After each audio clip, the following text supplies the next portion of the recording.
Je vais passer la parole à mon collègue Thomas Van de Broek qui va vous restituer des travaux justement sur la question de la mise en action et notamment des jeunes. Donc, ces travaux ont eu lieu à travers des temps d'échange de pratiques en visio qui ont réuni des acteurs de toute la région ces semaines passées, voilà, sur les 2 derniers mois, et qui s'intitulait « Des clés pour inciter nos jeunes néo-aquitains à bouger davantage, motivation, environnement et prise en compte globale ». Donc, Thomas, je ne t'ai pas présenté, tu es chargé de projet d'ingénierie en éducation et promotion de la santé et responsable de l'antenne des Landes. Effectivement, je prends la main. Alors avant ça, je vais vous proposer, parce que je vois qu'il y a du monde qui est en train de piquer du nez depuis tout à l'heure, je vais vous proposer de se mettre debout et de préparer un petit peu, vous savez, ce soir, on a un match de l'équipe de France de foot, on a une demi-finale de top 14. Mettez-vous debout, messieurs, dames, dans toutes les salles, allez-y.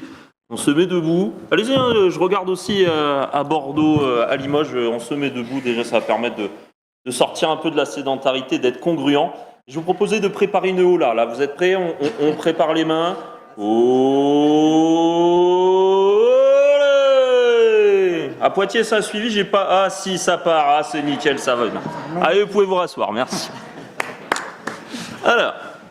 Donc effectivement, le but, c'est de faire un petit retour sur les TEP. Alors, vous l'avez bien compris, cette idée d'être congruent, c'est-à-dire d'associer ce qu'on dit à ce qu'on fait, c'est quand même important. On est les premiers à dire qu'il faut bouger plus, et à la fois, là, vous avez bien compris que cet après-midi, on va passer beaucoup de temps assis. Donc, il y a un moment, c'est comment on arrive à corréler tout ça. Et effectivement, les temps d'échange de pratiques qu'on a organisés au mois de mai, donc les 14, 22 et 31 mai, donc c'est pas si longtemps que ça, donc qui ont aussi réuni 87 personnes, donc c'est-à-dire des acteurs un peu comme vous, justement. Et l'idée, c'était de réunir autour de la table à la fois des gens du monde de la jeunesse, mission locale, des enseignants, de l'éducation populaire, des personnes du monde de la santé publique, notamment avec les animatrices de santé publique, mais aussi les maisons sport-santé, le monde du sport, avec pas mal de profs en activité physique adaptée, mais aussi des enseignants d'EPS, on avait aussi des fédérations sportives, bref, vraiment un champ d'acteurs qui était très très large et qui réunissait aussi des institutionnels, alors pour ne pas les citer, Conseil régional et Agence régionale de santé, qui, vous l'avez bien compris, sont impliqués en tout cas sur le territoire néo-aquitain, sur cette dimension de la promotion de l'activité physique, et surtout 6 intervenants qui ont permis justement d'apporter aussi leur éclairage, parce que vous l'avez bien compris, l'enjeu, c'est pas tant l'individu, c'est aussi tout ce qui l'entoure. Et tout l'enjeu, justement, chacun, à notre échelle, dans notre vie personnelle et professionnelle, c'est de se dire comment on peut faire bouger plus. Et comment on peut bouger plus déjà à titre personnel. Et donc, on a eu la chance, en tout cas, d'avoir Laurent Bosquet, que vous avez eu juste avant, sa collègue Nathalie André de l'Université de Poitiers, vraiment sur les aspects motivationnels, parce qu'on voit que c'est souvent un gros frein. On a eu notre collègue Sébastien Lodero sur tout ce qui est études d'impact en santé, notamment sur l'impact de l'urbanisme, de l'environnement, de l'aménagement des espaces justement sur la santé. Et on peut penser à 2 concepts, le design actif, peut-être que vous avez en entendu parler, c'est l'idée justement d'aménager les espaces pour donner envie, tout simplement, mais aussi ce qu'on appelle les nudges, c'est-à-dire mettre en place des stratégies qui induisent des comportements, en tout cas les comportements qu'on a envie d'obtenir. On avait aussi un autre intervenant qui s'appelait Régis Joannico, qui est un ancien député de la Nation et qui est aussi un expert en politique publique sportive, donc qui a permis aussi d'amener cet éclairage politique et l'importance aussi d'impliquer en tout cas les communes, les communautés de communes, l'ensemble des décideurs, justement pour avoir aussi des politiques qui soient favorables et promotrices justement de l'activité physique. Et enfin, 2 autres intervenants, alors un peu comme ceux qu'on va avoir tout à l'heure, des acteurs de terrain qui proposent justement des programmes, des actions. Alors Olivier Dailly, justement pour l'association ADAL, qui développe le programme Démarche, et Camille Morin, qui est du coup coordinatrice du PEPS dans les Landes. Alors le PEPS, peut-être que vous le connaissez, mais je crois qu'il y a un intervenant qui nous en parlera juste après tout à l'heure. Donc l'idée, en tout cas, c'est mettre en synergie un petit peu tous ces acteurs, présenter tout ça, et puis donner des clés. Parce qu'effectivement, c'est toujours la difficulté quand on est acteur, c'est de se dire comment on fait. Alors, ce qui était hyper intéressant, c'est que dans chacune de ces TEP, il y avait un temps de présentation, justement, de nos intervenants, qui justement pouvaient apporter une partie un petit peu plus théorique, un peu plus conceptuelle, et une partie vraiment dédiée aux échanges. C'est-à-dire pouvoir s'appuyer sur les expériences de chacun, et chacun à son échelle, et encore une fois, vie perso et vie pro, parce que vous le savez, à titre perso, on est tous parents, on est tous voisins, on est tous amis, des fois on est bénévoles aussi dans des associations, et cette idée de faire bouger plus, on peut le faire à toutes les strates. Sans parler du monde professionnel où effectivement des fois on est payé pour ça. C'est le principe un petit peu du monde professionnel.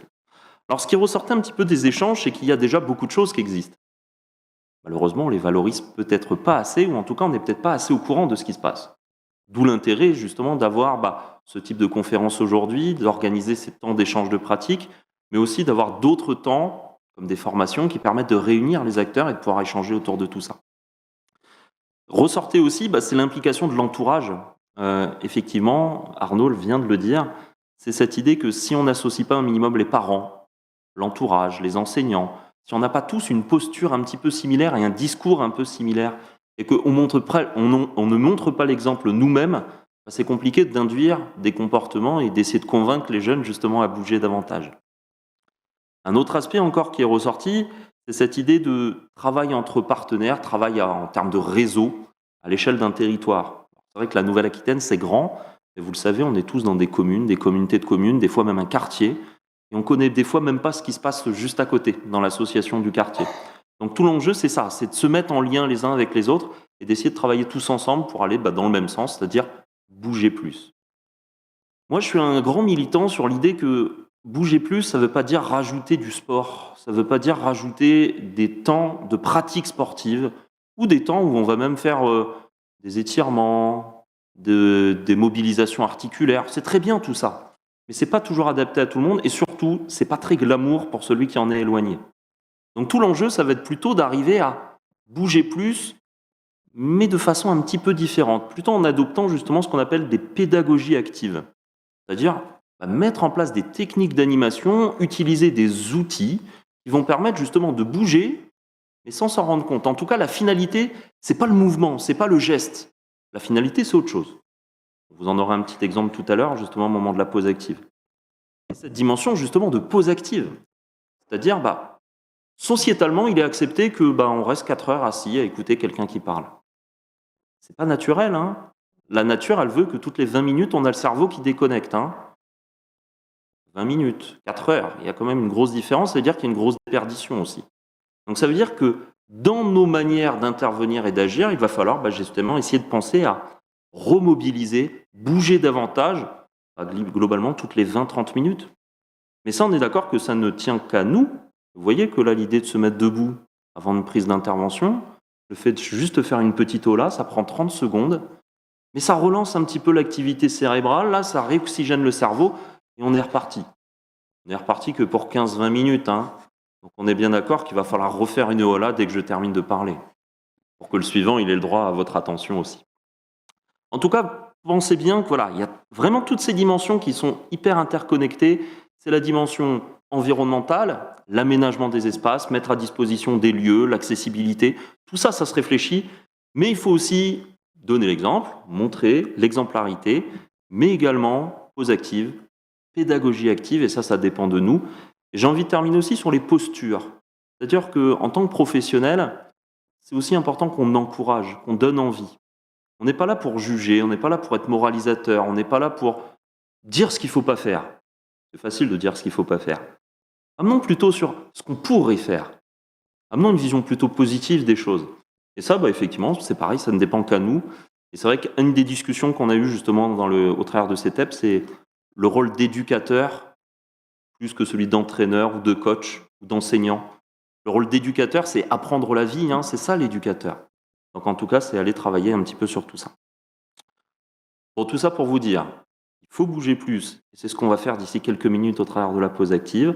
Essayez d'intégrer au maximum l'activité physique, et en tout cas, si vous êtes intéressé par les échanges de ces TEP, vous retrouverez l'ensemble des interventions sous forme de podcast au niveau du Geniali. Vous retrouverez aussi la synthèse des échanges et des préconisations auxquelles on est arrivé. Donc tout ça, ça sera en accès justement, et on en parlera tout à l'heure du Geniali pour finir la journée. Et donc pour terminer, je vous propose de se mettre debout. On va refaire une petite ola juste avant d'aller retrouver Colombe de Guy Cellier. Allez, on se remet debout. Vous êtes prêts ? Oh. Oh, ça bouge bien, c'est bon, c'est parti. C'est bien, avec le petit décalage, on voit bien l'évolution de la Ola, c'est top. Bon, merci beaucoup, messieurs, dames, pour votre attention. En tout cas.